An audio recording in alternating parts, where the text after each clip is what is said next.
That is very, that's me holding it right.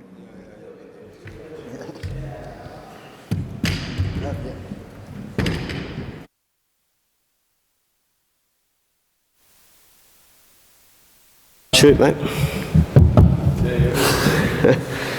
Where do we begin? There's one there. I don't know where the other one is. Thanks everyone. Nathan Lyon after his efforts today to bat. We'll start off here with Sam. Nathan, congratulations on getting through that knock today. Before, I'm sure we chat about that. Firstly, how's the calf injury, and do you expect to be able to take any further part in the series? How's the calf injury? Good question. I've got a decent tear in my right calf. It's pretty obvious about that, I guess. Regarding the series, I'm sitting down with our medical team tomorrow, and we'll have a chat about that. But yeah, right now it's pretty shattering, pretty gutted and pretty speechless, if I'm being honest. But saying that, I've got a lot of confidence in that change room and just thrilled to be a part of this team. First of all, Nathan, can you talk about, I guess in particular, how shattering that was, considering this was the 100th, and how much that meant to you? And also, can you take us through that whole period before you came out to bat, the conversations, hobbling down to the long room, and then everything that happened when you were out there? Yeah, I'm blaming the media, I guess. Everyone's talking about how resilient and injury-free I've been for 13 years or 12 years or whatever it is. So, but no, it's part of the game. It's professional sport. I've been extremely lucky with injuries. Been around since 2011 August, and we've had 126 Test matches since then, and I've been lucky enough to play 122 of them. So I'm very, very grateful, but to be honest with you, this is just a little speed bump in the road. This isn't career defining or anything like this. I'm hungrier than ever right now to get back out there, especially when you see your teammates out there busting the guts this afternoon, and they're going to have to do the same thing tomorrow. So yeah, it's disappointing from my end, but the guys they'll keep going on, and we'll keep going from there. And regarding batting, I don't know. I had to go down to the long room and wait in the long room because I would have been timed out otherwise. So the lifts here are pretty slow, so I had to go down the stairs. Didn't know how long Josh will hang in there for, but yeah, it was interesting being in the long room rather than sitting in the pavilion going to the bat. It felt like I was in a zoo. A lot of eyes on me, watching what we're doing, what we're saying, what we're talking about. But I'll do anything for this team, and yeah. Nathan, just firstly, while you were in the long room, we saw you was having a little chat with Jimmy Anderson. Can you just tell us what that was about? And just with your batting, there was that ball which Mitchell Starc hit. Everybody thought it was going for 6, and then you suddenly had to hobble across to complete that single. Just was it impulsive, and what was that period like for you? Yeah. Obviously, I've played against Jimmy for a long period of time now, and I've got a lot of respect for him. And he asked me, am I stupid? And I said yes, but I just said to him, may have to do you and go to 40. He goes, oh, if you keep loving the game and keep trying to get better, there's no reason why you can't. So that was a nice little moment there with Jimmy. As I said, I've got a lot of respect for what he's done and what he keeps doing for England and world cricket. He's an incredible role model for so many people around the world. But I forget your rest of the question. You know, when Mitchell Starc hit that ball and then it felt like it went for. Yeah, I didn't really like the idea of facing Tungy at the other end, so it was one of those ones. I thought it went for 6, but then I didn't want to do Azhar Ali and Shakif a couple of years ago in Pakistan get run out while the ball was still in play. But yeah, lucky enough, I was able to hop down the other end. Nathan, were there conversations with medical staff about, potentially whether you could do more damage to your calf, and on that, were you in pain? I know when you did kind of hobble down for that single, it looked like you hurt it again or whatever. Can you kind of talk us through all that?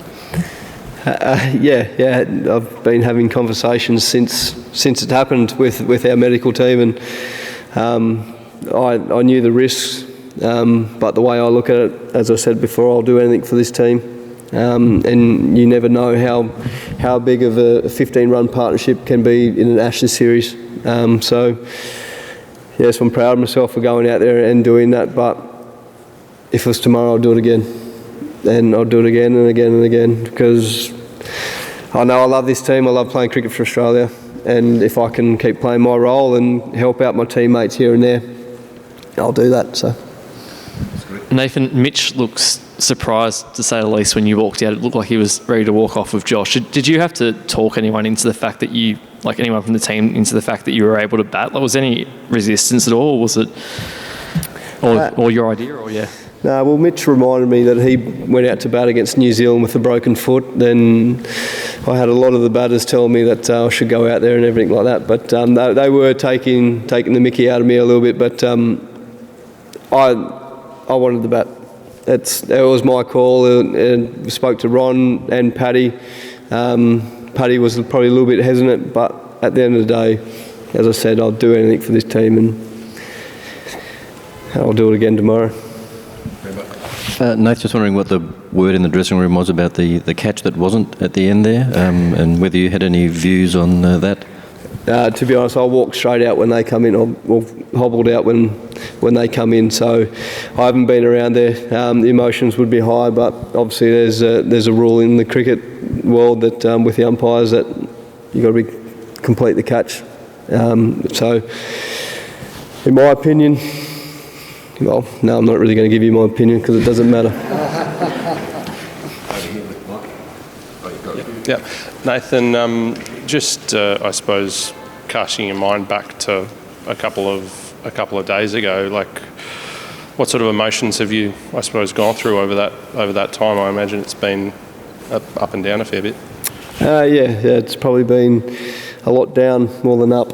I've been absolutely shattered, mate. I'll be honest, I've been in tears, I've been upset, I've been hurting, but I think that shows, for me, it means, as I keep saying, this team means everything to me, and I'll start this rehab journey now and to get back and to keep playing my role and keep loving what I'm able to do. So I look to get better each and every day, and this is a little speed bump in the road along the journey. So it's something new, so I can learn from it. I can, as I said, get better. But yeah, right now I'm pretty shattered, to be honest. Sorry, I came late, so apologies if this has been asked, but have you been told that you won't be playing again in this series, given the way that you're looking at the moment? No, I haven't been told that exactly. I'm having a meeting tomorrow with our medical team. I'm very lucky with our medical team. I feel like they're the best in the world. I know every player will say that, but there's a lot of care shown by Jonesy and Doc. But I'll have that conversation. But purely my focus is to be here with this team tomorrow and try and help out as much as I can, whether that's just sitting on the balcony clapping. I won't be running the drinks on or anything like that, and I won't be bowling, but I will be giving my support as much as I can. So would you stay here for treatment regardless, or would you go home if your tour has come to an end? To be honest, that's up in the air. It really depends on our conversation tomorrow, to be honest, Mel. It's going to be one of those ones, and as I said, it is going to be challenging. I know the challenges that lay ahead for me personally, after doing this for 13 years and not missing a day of school, you can put it like that. It's going to be challenging. It's going to be different. It's a different challenge, but we always look forward to different challenges and try and find a way to get better. So I don't know what I'm doing. Nathan, just looking ahead to tomorrow, how confident are you that you'll finish it off? And what does the presence of Ben Stokes still being there at the crease do to your confidence, given what's happened before? For me personally, our confidence is extremely high, and so it should be. We've got a world-class bowling attack coming up against, yes, we know Stokesy's there and Johnny Bairstow's still to come, and obviously Ben Duckett's still out there at the moment, but I feel like if we can do the basics and find a plan that works really well out on that wicket, it's really hard for me to sit here and talk about different plans, considering I've only been out there for such a short period of the game. But confidence-wise, I think the boys should be high. Yet again, you're asking a professional athlete if they believe they can win. So I've got a lot of confidence and a lot of belief in that change rooms, and so they should be. The guys have been performing extremely well in these conditions, and to be honest with you, I feel like our batters have batted extremely well this test match in hard conditions, losing the toss firstly, but majority of our innings under lights or under covers, overcast conditions. So it's been challenging, but yeah, a lot of confidence in the group, and so there should be. Nath, if you were to miss the last 3 tests, Todd Murphy would loom as the guy to come in. He's only 22. England are going to come pretty hard at him if he does play. Is he up to it?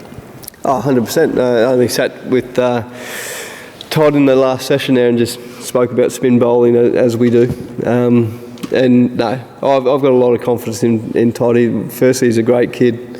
He's wanting to learn along the way, which is amazing. But his stock ball is good enough in international cricket. We've seen that in India, in arguably the hardest place to bowl spin.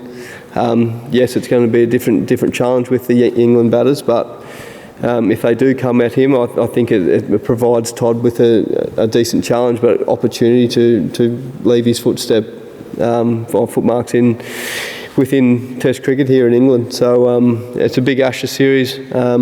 He's excited by the opportunity, and yet again, I've told him my phone's always on, no matter whether I'm sitting in the change room next to him or I'm watching at home in bed.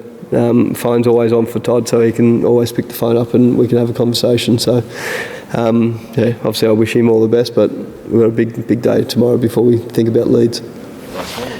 Nathan, we've obviously seen stuff like concussion subs and COVID subs come into the game in the last few years. Do you think in situations like yours where a player has a clear injury, they should be able to be replaced in the same way? Nah, Test cricket's been around a lot longer than what I have, and I feel like injuries are part of the game. I have heard comments that people thought I went out there to get hit in the head, and I'm really against that because I have lost one of my mates due to being hit in the head, so I think that's a really poor excuse or conversation being had, if I'm being honest with you. Injuries are part of the game, unfortunately, and I'm now experiencing that, but no, I don't think for soft tissue injuries or anything like that.